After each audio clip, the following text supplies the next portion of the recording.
Salut à tous, on se retrouve aujourd'hui pour une nouvelle vidéo avec Audrey qui est diététicienne. Salut.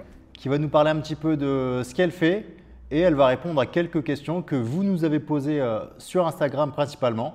Voilà, on va essayer d'y répondre du mieux possible pour améliorer votre quotidien et votre diète. Donc vas-y Audrey, je t'en prie, présente-toi et présente-nous un petit peu ce que tu fais. Ok, donc moi je suis diplômée d'un BTS diététique, donc je suis diététicienne.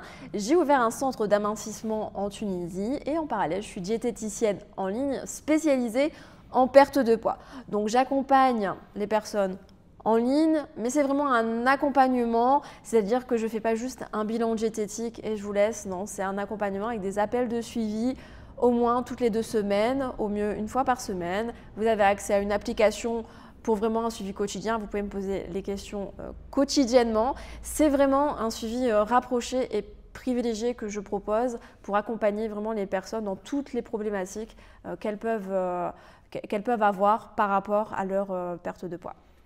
Ok, n'oubliez pas de vous abonner à la chaîne si vous aimez les vidéos et si vous voulez toujours plus de contenu. Donc avec Audrey, pour cette vidéo, nous avons mis en place un petit partenariat sur son site diététicienne.online. Si vous utilisez le code JulienDE, vous recevez 20 € de réduction sur votre premier suivi en ligne. Donc voilà, on va passer maintenant aux questions. Donc aujourd'hui, nous allons traiter 7 questions différentes qui nous ont été posées et avec lesquelles nous allons challenger Audrey sur ses connaissances en diététique. J'espère que tu es prête. Donc on va principalement répondre aux questions classiques qui sont comment préparer les fêtes et éviter les dégâts, comment préparer un bon petit-déj et éviter d'avoir un creux et un coup de barre vers 10 h, comment s'alimenter pendant une compétition de CrossFit, donc quoi prendre entre les séances, entre les épreuves, etc. Faut-il manger même quand on n'a pas faim? Si oui, quoi? Existe-t-il une fenêtre anabolique? Pourquoi manger plus lorsque l'on veut perdre du poids? Parce que souvent l'erreur c'est justement de ne pas manger en espérant perdre du poids. Or, ce n'est pas forcément la bonne solution, on verra avec Audrey. Et protéines, combien de temps après l'entraînement et pourquoi? Est-ce que tu es prête à répondre à toutes ces questions? Oui. Eh bien vas-y, c'est parti. Donc on va commencer. Là en plus, ça tombe bien, c'est bientôt les fêtes. C'est bientôt la grosse période que tout le monde redoute, les fêtes. Donc oui, pour les gens, les fêtes, c'est tout le mois de décembre. Or, souvent, c'est que quelques épisodes. Mais dans la tête des gens, c'est tout le mois de décembre. Donc ils mangent comme des petits cochons pendant tout le mois de décembre. Donc, première question. Comment préparer les fêtes et éviter les dégâts? On t'écoute. Alors, donc, lors des fêtes, souvent, il y a des excès. Donc, ce qu'il faut faire, c'est la veille de manger équilibré, de manger des repas plutôt riches en fibres, donc avec des légumes ou des féculents complets et des protéines. Voilà, mais des repas équilibrés et sans excès. Après, ce que vous pouvez faire aussi, c'est bien vous hydrater. Bon. Le jour de fête, il y aura certainement un peu d'excès. Et alors, du coup, le lendemain, vous allez rééquilibrer votre alimentation. Moi, ce que je conseille, c'est, par exemple, vous avez mangé beaucoup de viande lors du repas et il n'y avait pas beaucoup de légumes. Le lendemain, vous allez manger plus de légumes et peut-être même ne pas manger de viande du tout parce que vous aurez votre dose la veille. Et puis, si vous avez exagéré un peu sur l'alcool, le lendemain, surtout, vous vous hydratez bien avec de l'eau. Voilà, mais ne soyez jamais dans l'excès du tout rien, c'est-à-dire que jeûner le lendemain, c'est vraiment pas une bonne idée. Manger juste un yaourt alors que vous avez faim, c'est pas une bonne idée. Non, vous reprenez en fait un équilibre alimentaire en essayant d'équilibrer les excès que vous avez fait la veille. Ok, donc en gros, finalement c'est très simple. Il ne faut pas forcément se priver le jour J, parce que forcément c'est un moment de fête, on est là pour s'amuser, donc on profite avec tout le monde et surtout ne pas se frustrer finalement. Mais par contre, la veille et le surlendemain, manger mais correctement. Voilà, beaucoup de légumes, bien s'hydrater, surtout si on a bu de l'alcool. C'est juste ça. Voilà. Finalement, c'est pas très compliqué à mettre en place, mais il faut le faire. Mais il faut le faire. Parce que souvent l'erreur, c'est on a fait un repas de fête et le lendemain on a un peu la flemme. On se refait un truc vite fait ou on mange vite fait et le surlendemain on a encore un peu la flemme. Et voilà, finalement, vous avez fait un gros repas et derrière pas grand-chose qui suivent. Donc les équilibres sont forcément modifiés. Donc prise de poids et voilà les dégâts. Donc voilà, comment préparer les fêtes et éviter les dégâts. Il faut juste manger correctement avant et après. Mais profiter le jour J, c'est important. Ensuite, ça c'est une question qui revient souvent, que ce soit aussi bien qu'on me l'ait posée sur Instagram ou qu'on me pose quasiment tous les jours à la salle. Comment préparer un bon petit-déj et éviter d'avoir un creux et coup de barre vers 10 heures? Alors, en fait, le petit déjeuner, il doit être constitué de protéines, de lipides et de glucides. Alors, on conseille souvent de faire un petit déjeuner salé parce qu'en fait, c'est plus facile à avoir ces trois éléments-là avec un petit déjeuner salé. Mais vous pouvez manger sucré et avoir quand même ces trois éléments-là. Donc, par exemple, vous pouvez prendre un yaourt grec avec des amandes et un fruit.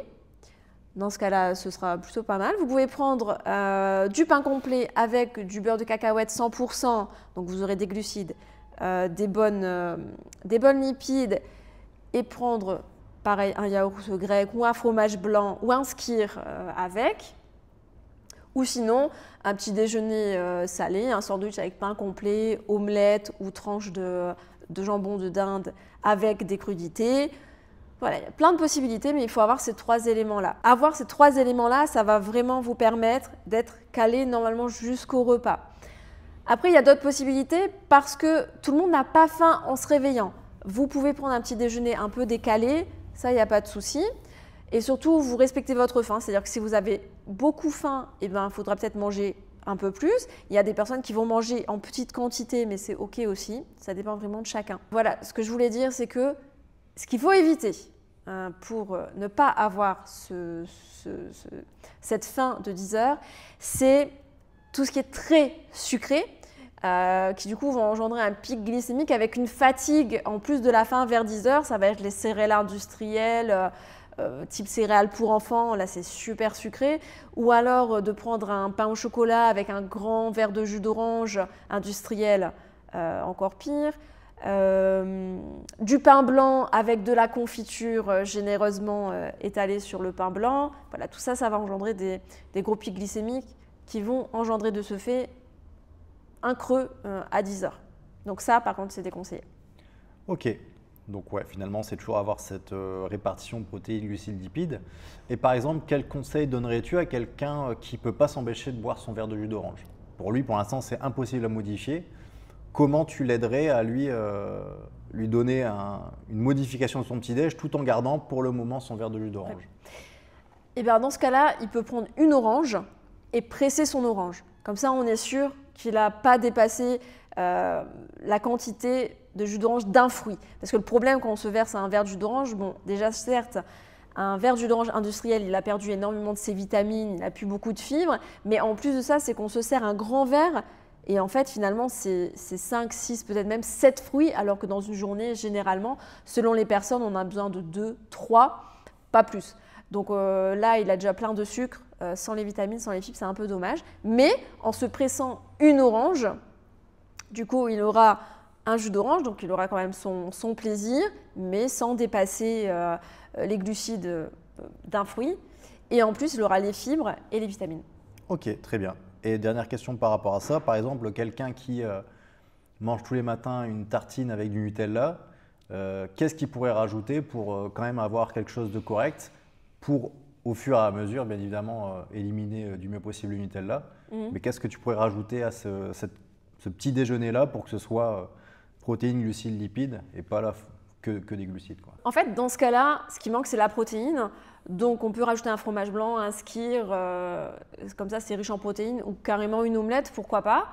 Après, le but, c'est de quand même diminuer la quantité de Nutella. On pourrait proposer de le remplacer par des carrés de chocolat, qui serait du coup quand même beaucoup plus sain. Et de remplacer peut-être le pain blanc par du pain complet. Ouais.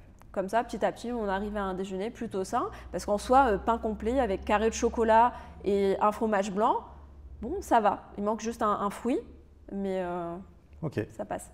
Donc, ouais, donc si vous aimez bien de la pâte à tartiner sur le matin, bah voilà, essayez de voir un peu la qualité du pain que vous prenez. Donc, toi, tu conseillerais un pain complet de boulangerie, par exemple? Voilà, un pain complet de boulangerie. Un pain complet industriel. Exactement. Alors le top, c'est un pain au levain complet. Ça, c'est super. Donc le top, c'est un pain au levain complet. Donc allez voir votre boulanger si vous entendez bien avec. Demandez-lui un pain complet au levain.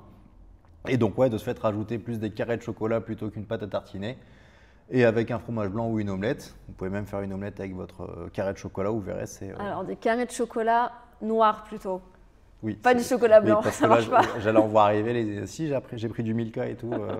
Non, non, ok. Carré de chocolat noir. À partir de 70%, c'est À OK. partir de 110%, ça marche.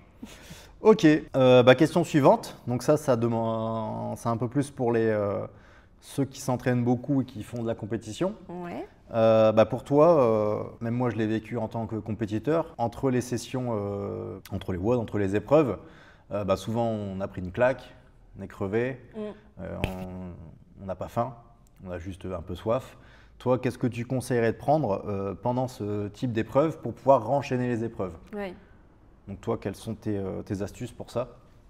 En fait, il faut manger des choses qui sont riches plutôt en glucides, parce qu'à ce moment-là, ce que vous avez besoin, c'est surtout de l'énergie directement disponible. Les protéines, ce sera plutôt après la compétition. Et puis, malgré tout, même si vous n'avez pas envie de boire, il faut quand même vous hydrater. Donc, ce que je conseille, c'est tout ce qui est fruits secs, les dattes.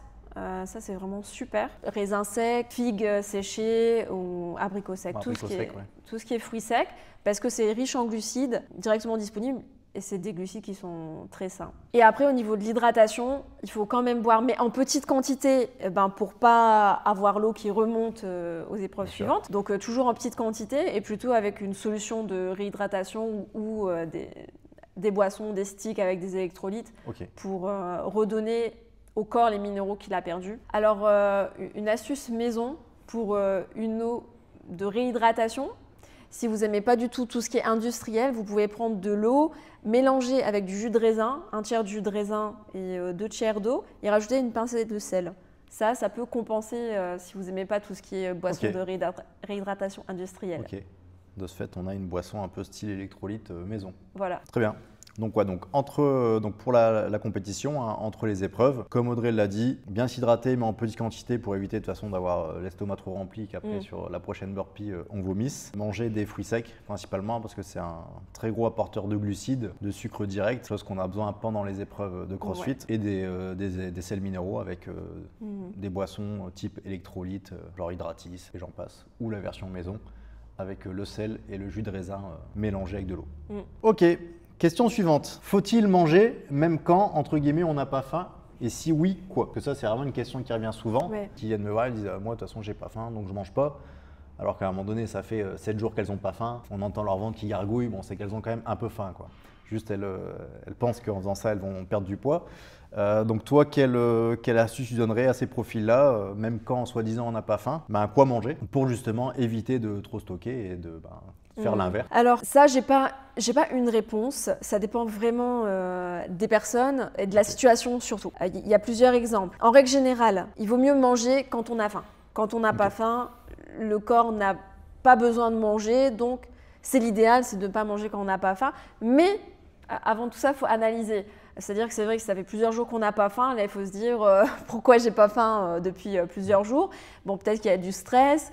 Dans ce cas-là, il faut se forcer à manger parce que même si c'est pour maigrir, le corps il va finir par bloquer si on mange vraiment rien. Donc, c'est vraiment pas une bonne idée. Donc, il faut quand même manger, même si c'est peu. Si on n'arrive pas à manger parce qu'on est bloqué à cause du stress, on peut tout simplement manger des choses qui vous donnent plutôt envie ou qui vont bien passer pour vous. Ça peut être juste un yaourt, ça peut être un œuf. Mais l'essentiel, c'est de manger quelque chose de plutôt sain, du coup, de préférence. Un fruit, une salade, un bol de soupe, peu importe, mais il faut manger quelque chose. Comme je l'ai conseillé, il vaut mieux manger quand on a faim. Mais aussi, au quotidien, bien souvent, on ne peut pas en fait, manger quand on a faim. Typiquement, les personnes qui travaillent, elles ont la pause de midi à 13h. Moi, si elles n'ont pas faim de midi à 13h et qu'elles ne mangent pas, peut-être qu'à 16h, elles vont avoir faim, mais elles n'auront pas la possibilité de manger.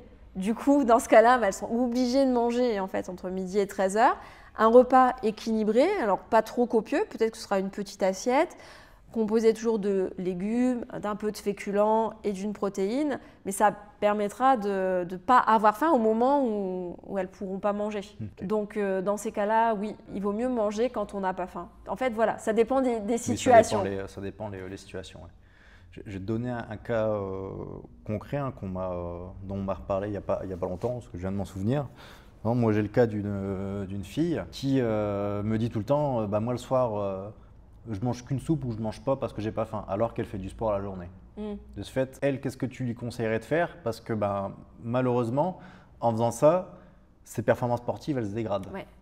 Elle me le dit, j'ai moins de jus, j'ai moins d'énergie, Ouais. je fais du sport, j'ai la tête qui tourne. Bon, c'est que de ce fait, elle ne mange pas assez, je pense, sur sa journée. Ouais. Toi, qu'est-ce que tu lui donnerais comme astuce pour éviter qu'elle mange finalement le soir qu'une soupe qui est de l'eau et des fibres Ouais. et qu'elle fasse quelque chose d'un peu plus consistant sans la gaver parce qu'elle n'arrivera pas au début, forcément, son estomac doit être tout petit. Elle n'arrivera pas forcément à ingérer trop. Donne-nous une astuce simple à mettre en place qu'elle pourra améliorer au fur et à mesure pour ça. Bon, déjà, mon premier conseil, ce serait d'aller voir une diététicienne pour qu'elle connaisse vraiment ses besoins.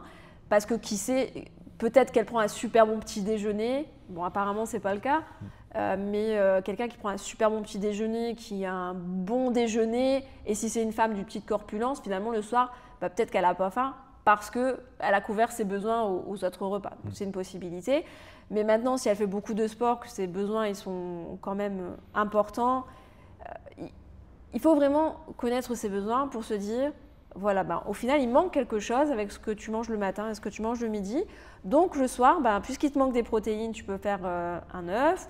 Bon, il te manque des vitamines ou des fibres. Dans ce cas-là, tu fais une salade ou une soupe ou une salade de fruits. Voilà, ça dépend vraiment. C'est plus au cas par cas. C'est vraiment au cas par cas et ça dépend de ce qu'on a mangé le long de la journée, ça dépend des besoins de chacun. Finalement, la privation, c'est quand même ce qu'il y a de moins bon. Finalement, voilà, la privation, c'est jamais bon et si elle dure longtemps, il faut se poser la question. Pourquoi j'ai pas faim comme ça? Ok, très bien. De fait, autre question là, qui est un petit peu plus technique, c'est existe-t-il une fenêtre anabolique? Oui. Alors la fenêtre anabolique, peut-être pour l'expliquer, peut-être qu'il y a des personnes qui ne connaissent pas. En fait, c'est une période après le sport où le corps il absorbe mieux les protéines. Parce qu'il y a beaucoup de sportifs qui prennent des protéines après le sport. Et donc cette fenêtre-là, c'est ça, c'est le moment où le corps il va bien absorber les protéines.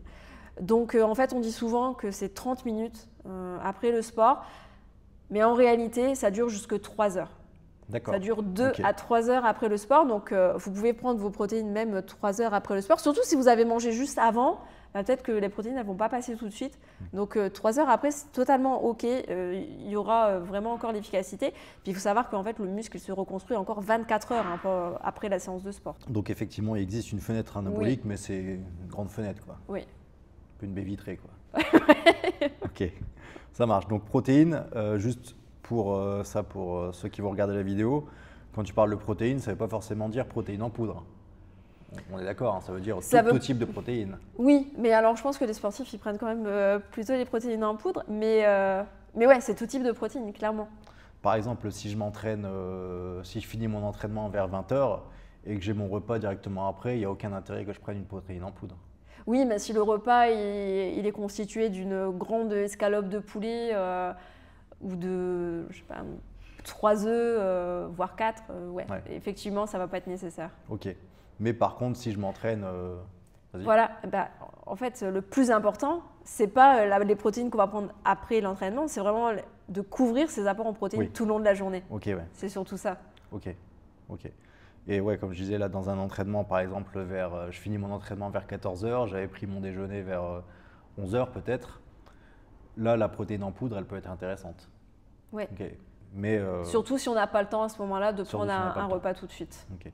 Mais par contre, tu seras d'accord pour dire que rien de tel qu'un aliment brut. Oui.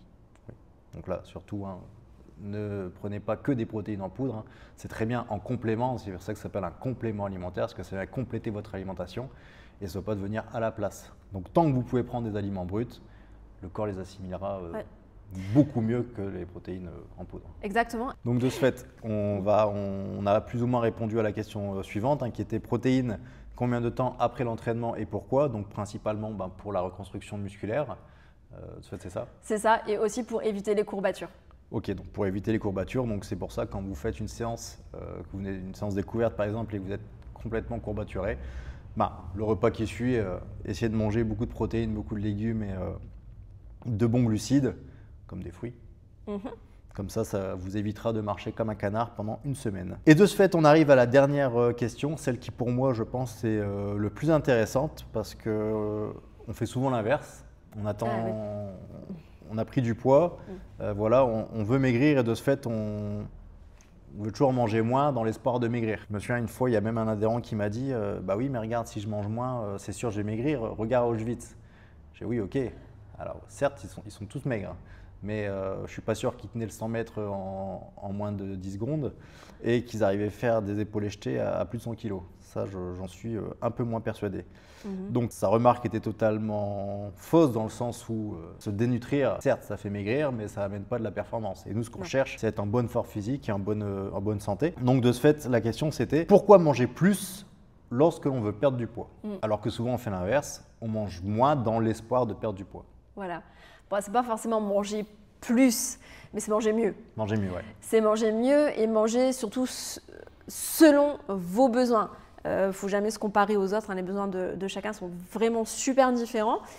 Mais pourquoi manger moins, c'est pas non plus une bonne idée? Parce qu'en fait, très vite, il y a plusieurs choses qui vont se passer dans le corps. De un, vous créez un stress dans votre corps, le métabolisme il va diminuer. Les métabolismes, c'est les dépenses énergétiques, donc c'est-à-dire que vous aurez besoin de manger de moins en moins pour maigrir, alors que vous mangez déjà peu, vous devez encore manger moins.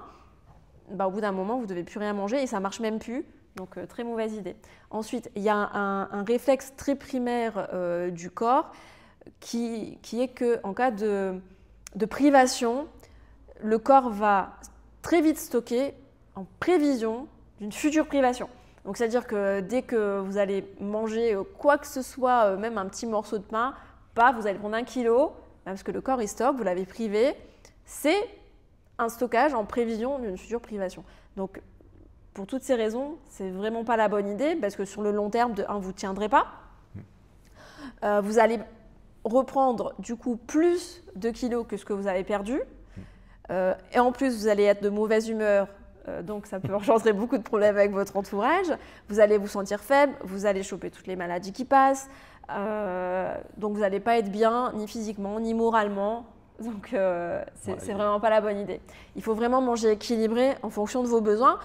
Et du coup, en plus de maigrir, et on me le dit tout le temps, c'est que je maigris, je me sens mieux, je me sens plus léger, je me sens moins gonflé, j'ai plus d'énergie. Et c'est ça en fait, une vraie bonne perte de poids, c'est un amaigrissement qui va vous donner plus d'énergie. Et c'est comme ça qu'il faut faire. C'est ça, en fait, c'est de fait manger plus, mais manger mieux surtout. Parce que de fait, ça amène beaucoup plus d'énergie, comme tu le dis. Et, la bonne énergie. La bonne énergie, et ça déstocke vraiment. Exactement. C'est ça, en fait, manger moins, hein, comme tu l'as dit, pour faire simple, ça va juste rajouter du stress et le corps va stocker. Donc c'est pour ça que ceux qui ne mangent pas grand-chose, ils disent ce week-end, j'ai rien mangé, j'ai pris 3 kilos. Oui, mais parce que justement, tu n'as pas assez mangé. Donc c'est souvent l'erreur. On se restreint pour au final, pas mieux. Ok, et merci beaucoup en tout cas Audrey pour la réponse à toutes ces questions. Donc on l'a vu. Plaisir. La diète, c'est plein de choses différentes, mais ce qui est sûr, c'est qu'une personne n'est pas une autre.